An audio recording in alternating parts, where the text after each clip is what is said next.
Well, would you look at that?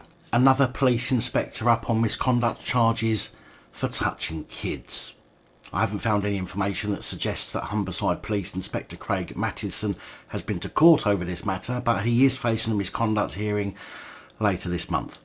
The community inspector faces allegations that more than 15 years ago he touched a 14-year-old girl and kissed another teenager who was said to have been 17. Mattinson was a cop back then, having almost 25 years of service, working his way from a lowly PC through to detective and then on to inspector.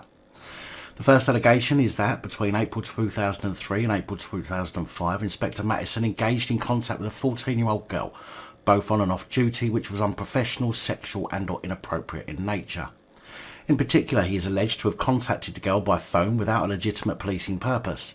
He is also alleged to have visited her and touched her over clothing.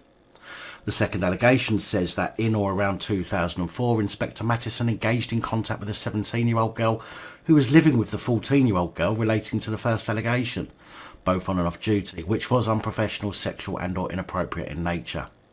In particular, Inspector Mattinson is alleged to have contacted the 17-year-old by phone and visited her without a legitimate policing purpose. He also took her by car to his home, touched her and kissed her.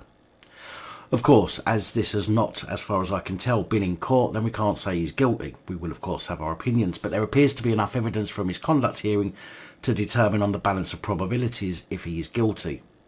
However, misconduct hearings do have a lower threshold than criminal court.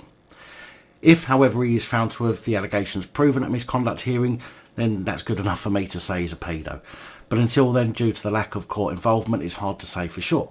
But I will keep an eye on this and let you know the outcome later this month.